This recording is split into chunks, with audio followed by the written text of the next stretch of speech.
You might notice we're not in our typical studio, and that is because I am in the city of Toronto.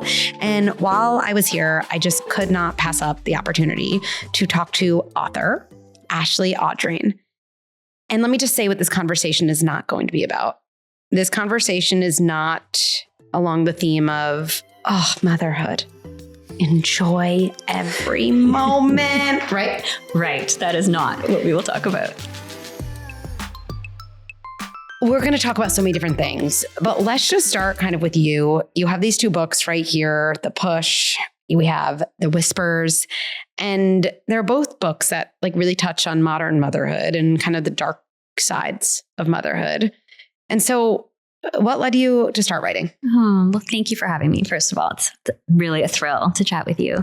So I'd always wanted to be a writer. I was doing something completely different with my life. I was working in public relations. I think when it comes down to what to write about, like what to spark the initiative to write, for me, that was motherhood. And I had always sort of had this fascination with motherhood long before I decided to have children myself. I remember being younger and sort of looking at the mothers around me, my own mom and my aunts and the mothers of my friends, and really having this awareness that like it can't be exactly what it looks like. It always felt like there was a performative aspect to it. Even as a young girl, I remember thinking that. And I remember thinking like, why do women do this? Why do women become mothers, and why do they want to? And what does it really feel like? So I'd always been quite fascinated, and went into motherhood myself with a lot of trepidation. Wasn't sure if I was going to like it, or if it would be for me, or what it would be like. But as we know, life happens, and you're in a relationship, and we decided it was, we were going to do this. We're going to have a baby, and we're lucky to be able to. And then everything sort of went fine for the first, fine pregnancy and fine for the first 2 weeks. And then first 2 weeks after my son was born. And then when he was 2 weeks old, he became very, very ill, like overnight almost. It was, he one morning just looked gravely ill, and we rushed him to the emergency room at the Children's Hospital here in Toronto. And they, took him right away, and we could tell something was very, very wrong. And soon after that, he was diagnosed with a serious chronic illness that eventually we knew he needed an organ transplant. So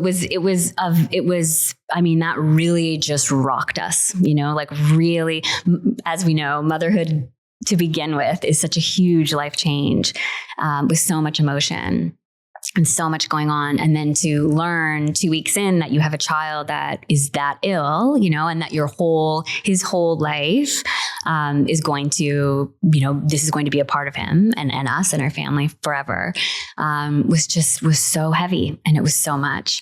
And I remember at the time thinking, you went through all kinds of emotions, of course, like, scared and sad and worried and guilt and all of those things. But as the weeks and months sort of unfolded, and we were living at the Children's Hospital, and our lives were all of a sudden so medicalized, I remember like really clocking this feeling of disappointment. And as mothers, the one thing we are not supposed to feel is disappointed. You are only supposed to be grateful, and you are only supposed to see this as a gift. And, all of those feelings we're sort of taught to have. And while I loved and connected with this little boy, with this baby, like right away, I had such conflicting feelings about what motherhood was for me and what that was going to be like. It looked and felt nothing like what society had told me it would feel like. And so I guess he was probably around 6 months old, and I started to get my footing again, and we weren't at the hospital so much, and life was sort of starting to come back. And I remember thinking, I need to write my way through this. I need to write my way through these feelings and through this, this whole experience. And so that I started writing then what became The Push, what became my debut novel. And I think at that time, I just wanted to write about the darker side of motherhood. I wanted to write a story about a woman for whom motherhood was nothing like what she expected and nothing like what society told her it would be. And so while my main character, Blythe, her story is very different from mine, but all of that experience and emotion and all of that feelings, I think, are in that first book about her. And I really, since then, I've really just been consumed with writing about this other side of motherhood, the other side of what it means to be a woman and in that role and the expectations that are put upon us. I find that all fascinating, endlessly fascinating. Well, let's actually start there with the expectations. With the expectations, what you said really struck me. You saw this version of motherhood when you were a kid, and there was a part of you that like called bullshit on it internally. So maybe that was, that felt performative, and that I'm sure relates to kind of these general themes we all take in of like what it means to be a mom, or maybe it's like, what is a good mom? Yeah. Like, what does a good mom do? What does a good mom feel? What does a good mom think? Yeah. A couple of things there. Like, I think as I became a woman, like grew from girlhood into womanhood, I think I really started to feel this pressure or this expectation that womanhood is motherhood, that those two things are sort of like one, I didn't have many examples in my life, or I didn't see many women who chose not to be mothers, like I personally, like in my kind of sphere. And it sort of felt like, oh, we equate these two things. Like, to be a good woman is to be maternal, is like you go from girl to mom. Yeah, exactly. And there wasn't really that, like, to me, it was just, I remember, the debate of whether or not to have kids or whether or not to become a mother. And it sort of felt like, well, this is just what you're supposed to do, and intellectually I knew better, but emotionally, I think I really was caught in that feeling of like, this is just what you do. And actually there's almost achievement in that, as a woman, being a mother felt like a sort of achievement for me that I needed to do or have or prove.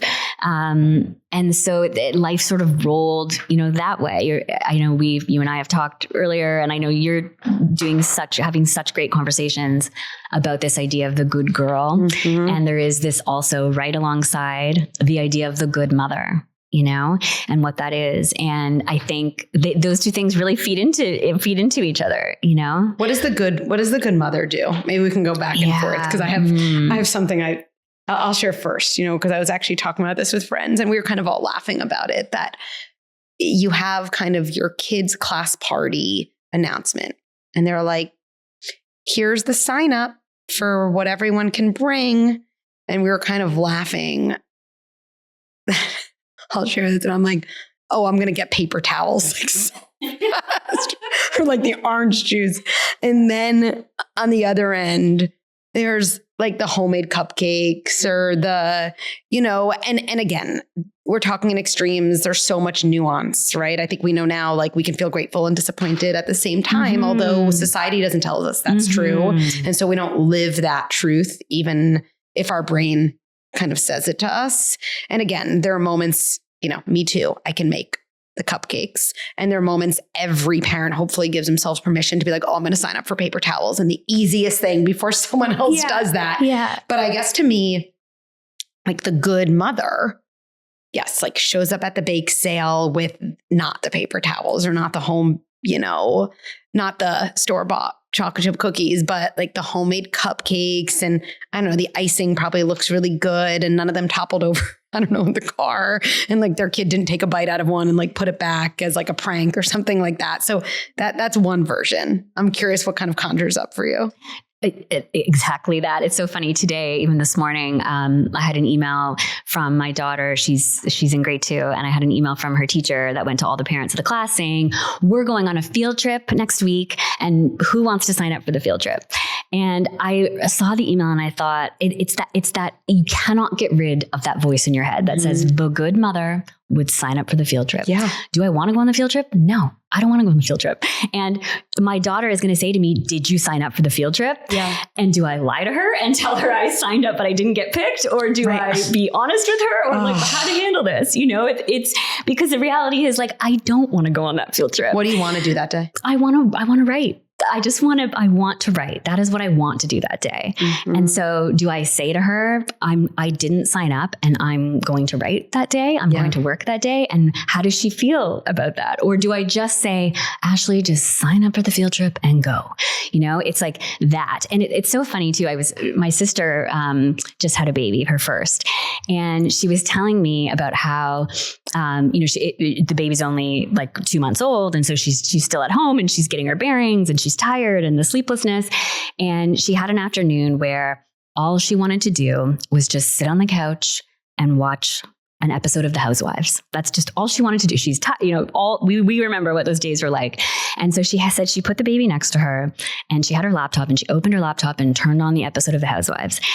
And of course she deserves to sit on the couch and watch an episode of Housewives after being up all night with whatever she wants. But she said that she felt like the baby was watching her and she felt like the worst mother sitting there having this baby watch her watch the Housewives. And we were laughing, but I get it. It's like from the very beginning, you feel like nobody was actually judging her. The baby is 2 months old, but you don't feel that way. You feel like you're not doing the right thing. You're not entertaining. You're not engaging the baby. The baby is watching you consume this reality TV show. You're not going for a walk in the sunshine. It's like from the very beginning to now, these examples that we're sharing with kids that are older, it's like, it's this prevalent thing you cannot get away from. Yeah. It's so hard. It's so hard to do the thing that you want to do over the thing that you think you should do. Yes. Recently I actually did a poll on Instagram, kind of just look, in any healthy relationship, I believe there's a balance. I don't mean 50-50, but just that both exist. Any healthy relationship involves some amount of taking care of yourself and some amount of taking care of another person. And sometimes there's this beautiful overlap where, wait, that's crazy. Like what I want for myself is exactly what you want from me. And there's this beautiful synergy. And yet most times there's not. And so there's this give and take. Like I'm not getting the thing I want because, I don't know, I'm making this up, but I've never gone on your field trip for 18 years and today's the day I'm going to do it. And then there's, let's say, the other extreme of I've gone on every field trip for 18 years and I feel like I'm going to scream and, kind of go crazy and I'm totally losing myself. And today's the first day I'm going to say, not only did I not get picked, honey, I actually didn't even sign up. Right. So those are the two extremes. But what I asked was just which comes more naturally.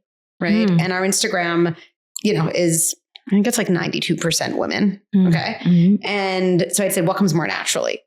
Kind of gazing in and taking care of your own needs, or gazing out and taking care of someone else's needs. What do you imagine what was the response? Yeah. Out of 100, what was? Oh, like overwhelmingly looking out. Yeah. Everyone 90. else's need. 90. 90. Wow. Right. Wow. Yeah. And then this, one of the things I think about with motherhood all the time, and this, and I was saying this to you earlier, where I think people used to say this about me and Good Inside. And I hope people don't say this. They're like, known for the scripts, for the tantrums. I love a good script for a tantrum. I love a good script for a bedtime. I love a good script for a sibling argument. We all need those tools. But I actually really hope that's not what Good Inside is known for. And instead, if we're known for something, it would be like women saying, I feel a lot more empowered and confident, and I just happened to find that through my parenting journey, But one of the things that really came up through this poll, right, was I feel so guilty when I take care of myself. Self-care feels selfish. Yes. Yeah. And I derive like my value, like my true value and worth by taking care of other people. Right. And that's all true here. But then this other thing is true as well, which I find really interesting. While we're getting that short term, like filled up, kind of my old circuitry says I'm supposed to take care of everyone else and be a good girl, which means this kind of total self-sacrificing moms, I never get my needs met, which means there's going to be one moment when something very, very small happens and I completely lose my shit on everyone. And then what I always find extra unfortunate is then it's like we end up apologizing. Even though to some degree, it's like, wait a second. Right. Yeah. Like, I'm apologizing for this moment. Yeah. But there's a whole ocean kind of underneath that. Yes. Yeah. I really relate to that. I really relate to that. And it makes, as you're speaking, I'm thinking of this idea of, like connected to something you mentioned earlier about like, what is the good mother? You know, what, I'm so interested in how you would answer that question, because, sometimes I'll get that when I was doing interviews for the Push or for the Whispers, where, you know, those, I think they're very realistic portraits of mothers, the mothers in those books, but they don't always come across as the most likable, you know, women or the most likable characters, which is something we talk about a lot in fiction, about women characters and female characters being likable or not. But I would often get asked like, well, is the character a good mother? This idea of this phrase of the good mother, it makes me cringe. It makes me feel icky in the same way that like a good girl does, you know? And so often, I really struggled with how to answer that question in interviews for a long time, or when I was talking about the book. And sometimes I would default to this idea of, which I actually don't agree with now, but I used to sort of default to this idea of it's someone who's trying their best. Are you always trying your best? Well, then you're a good mother. And now I don't know if I believe that anymore, because I feel like sometimes you're allowed to not always be trying your best, and that's okay. And I think it's taken me a long time to acknowledge that, or to feel that in myself as a mother. I mean, it's what we're talking about. Like, is giving your best, doing your best, bringing the nice cupcakes? Like, is doing your best, bringing the, you know, it's like, is doing my best going on the field trip? Well, yeah, I could. Yeah. So it's like giving yourself permission to not be doing that, or to not be behaving in that way. But what do you think? Like, so my first reaction is actually very similar to yours, which is like, I feel like a cringe feeling. Yeah. Which I think whenever I notice that in myself with a question, part of me has learned to trust. Like, I don't really want to answer that question. I mean, the only way I would answer that question is, what does it mean to be a good leader? Because I think parents are leaders. I mean, I actually think, you know, honestly, what draws me every day to like want to continue doing this work at Good Inside is actually thinking about parenthood that way.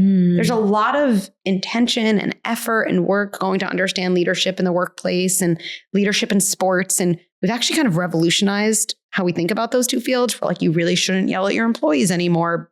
Not only because it's not nice, it just actually doesn't get the best out of them. And berating professional athletes isn't the way to go. We should work on their self-talk and help, whatever it is, right? And yet with children, it's like the last area to like humanize. And I guess I think about good leaders, or what I would say is like a sturdy leader, as someone who's able to be connected to themselves and connected to someone else at the same time.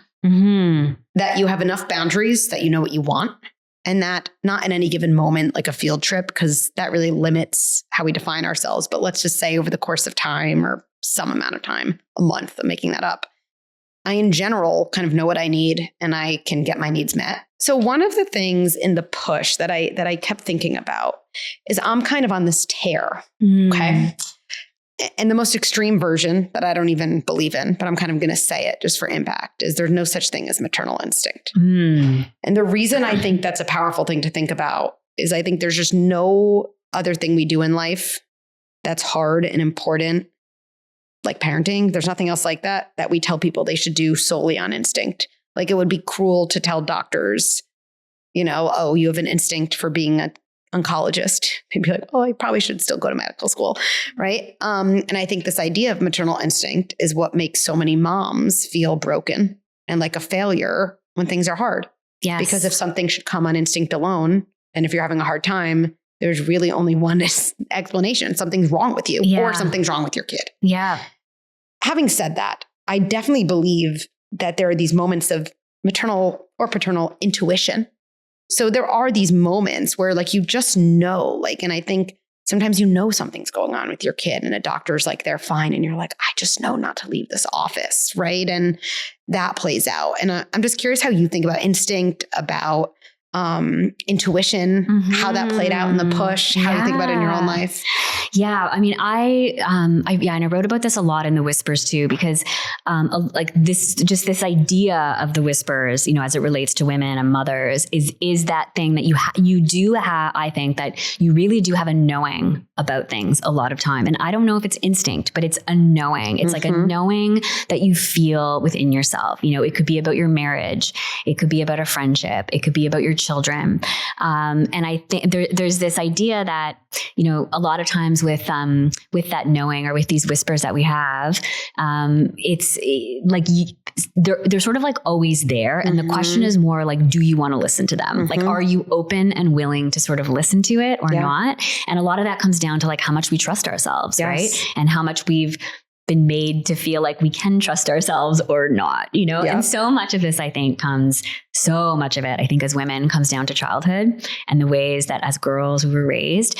And I've thought about this so much because I was never someone who I was not like I didn't like to babysit. I didn't love to like role play motherhood sort of stuff. But I really noticed that like my daughter really does. It comes to her more naturally than it ever did to me. I can see that in her, and I've always seen that in her. But I've also been very conscious about the way that I speak to her about that. Because I think that we can often speak to young girls in a way that presumes their maternal ability or presumes their interest in motherhood. Like we might say to someone, like we might say to a little girl, like people would say to my daughter, like when you're a mom, you'll see, well, when you're a mother, this assumption that you will be one, and it starts that young. Like we get the idea in our head that young. You're going to be such a good mom. You'll be such a good mom. Or I would say, and I was guilty of this. I write about this in the push because the main character experiences this. But I would even say to like friends who were expecting, I would say, you're going to be amazing. You're going to be a natural. You're going to be such a good mom. And like you hear that over and over through your life as a young woman. And so when it doesn't necessarily feel that way, when it doesn't feel loud and clear for you as a mother, you do start to doubt yourself and you do think something's wrong. So I just think it starts so young. And I know with my daughter, I try to be so aware of that, that there can be, that, and again, it comes back to what we mentioned, that tie between womanhood and motherhood and how that better be there, that instinct better be there, Yeah. Well, look, me and you both have these deeply feeling kids. I know your son, mine's my daughter. But one of the things I think about her in terms of, childhood and how that relates to adulthood and kind of confidence and trust is believing your kid's experience. So true. And a lot of what sort of I'd written about in the push with Blythe, the main character, and her experience of motherhood is she is having doubts. Like she's having doubts about the way her child's behaving. Like, is she noticing things? Like she's having those feelings, those like gut feelings about sort of what's going on in the family and the dynamic. And she certainly grew up in a way where nobody was telling her that she was never having that validation of her feelings or her experience. And she very much carries that through to womanhood. And then even her partner can't do that for her. Even her partner never says, I believe you. Yeah. He doubts her, and her mother-in-law doubts her, and everybody around her doubts her because her truth is inconvenient. We were talking about this inconvenient woman, and she becomes that, in that book, that what she believes to be true is not convenient for anybody else around her. And in fact, it's uncomfortable. And so there's no validation. There's no belief. And so you can really see how as a child, like just programming a kid to know what that feels like, to be believed. You could see how, my hope is that my kids carry that through and they don't have that doubt in themselves, or they don't need the outside validation as much, as they might. I'm just thinking about that binary that like, I don't love to think in binaries. I like to think that multiple things can be true. And it does feel like this binary, like either I can prioritize what feels true, or I can be convenient to everyone else. Yeah. And you often can't do both. Right. And I think as women, like being convenient, pleasing, being so attentive to everyone's needs that you can meet other people's needs, maybe even before they say them, which obviously requires you to completely self-abandon any type of attention to your own needs. We get a lot of reinforcement for that. Right?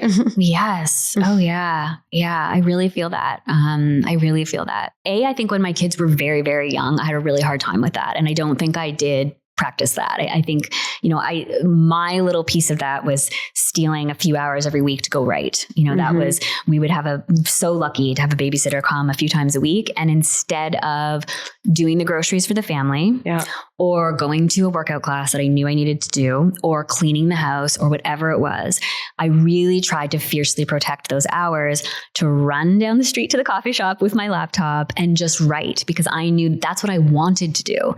I did not have a book deal. I was not getting paid. I was on maternity leave. There was no financial incentive to do that. I just knew that I needed to do that for myself. What was the feeling in you of writing? How would you describe it? Oh, it was a real freedom. It was a real freedom, I think. And I felt most myself when I was writing. And I think the experience of motherhood, especially sort of in those early days of going through all the medical stuff and everything, was so I did not feel myself.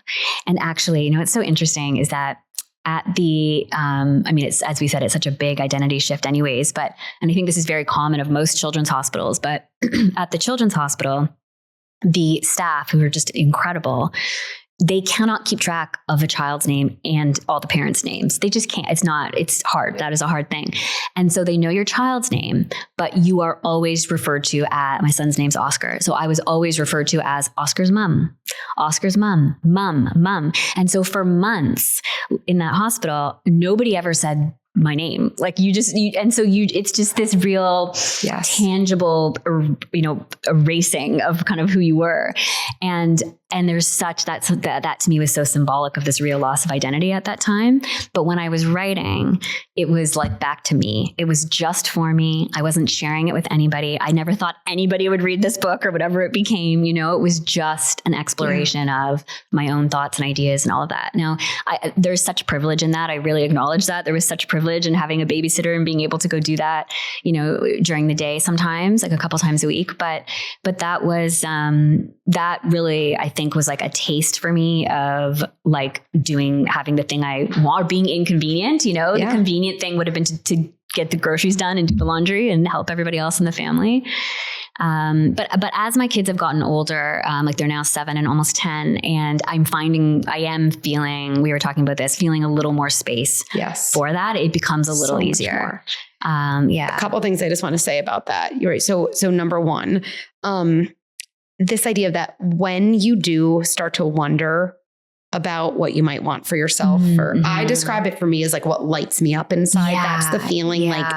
It feels almost explosive in a good way. I feel, I don't know, I just feel lit up, the light bulbs go on when I'm doing something that really fulfills me in that way. Almost always it does go hand in hand with inconveniencing someone else. Very rarely do the stars line up when everyone's going to give you an applause or be you go girl, you deserve that. And I just think knowing that helps. The other thing I want to say is that, yes, you and I both have older kids, right? Mine are 7, 10, 13. This is so much easier now. Just literally the hours they're out of the house. Yes. Their ability to put on their own shoes and tie their own shoes. The fact that, right, if we don't have a snack when we're out, it's not kind of World War III. Those things weren't true in my house years ago. And the fact that they are true now is literal more energy and space. And the last thing I want to say, and I think you and I probably both have heard this from women, is people say all the time, okay, babysitter or no babysitter, I have an hour to myself. Why do I feel like I'm having a panic attack? Yeah. I don't know what to do. I don't know what I would like to do. I don't know what would feel good. And this feels more anxiety producing. And so I'm just going to deep rage clean my house. Exactly. And then yell at my kids when they're home, and maybe my partner if I have one, for leaving the house so messy. Which, by the way, I only say that because I used to be a pro in that pattern. Okay. So just a couple of things about that. And this is one of the things I actually talk a lot about in our Mom Rage program, which is one of the ones I'm proudest of, which I'm going to rename because it's not just about moms, but it is this kind of feminine kind of version of ourselves we're told we have to be, and how that leads to rage. Is if you had a friend who was starving, literally, they hadn't eaten in 10 days or maybe, 35 years, let's say. And they were presented with a menu. And they were like, I just don't know what to order. I don't know. Nothing sounds good. I don't know what I would like. I don't even know what to do. I know the advice we'd give them. Just because you don't know what you want doesn't mean you shouldn't try something. And it's the process of ordering something where you'll learn over time, like, I like that wrap. I did want a burger. I did want a salad, whatever it was. But you would never tell a starving friend, well, if you don't know what you want, just don't order something. Right. Just don't eat. And I think the freedom of like, I won't know what I like until I dabble. Yes. And it might take you 30 dabbles. Yeah. Where you're like, I actually hate watercolor painting. Why did I even think that was me? Okay. Or, I do like to take a little walk around, the block, but I wouldn't have known that if I didn't give myself permission to try something. And I know for myself, when I adopted that attitude, I just knew rage cleaning maybe was on the menu, but I just had a feeling it wasn't my best order. Yeah, exactly. Other things were like going to have a little bit more high potential. Yeah. And I feel like, for anyone listening who's like, okay, Ashley, Dr. Becky, you guys have your lit up things. Like, I don't even know. That's okay. I think you and I probably both started there, but just the freedom to try without knowing if you like it. Yeah. I feel like was a big kind of step. More soon. Thank you.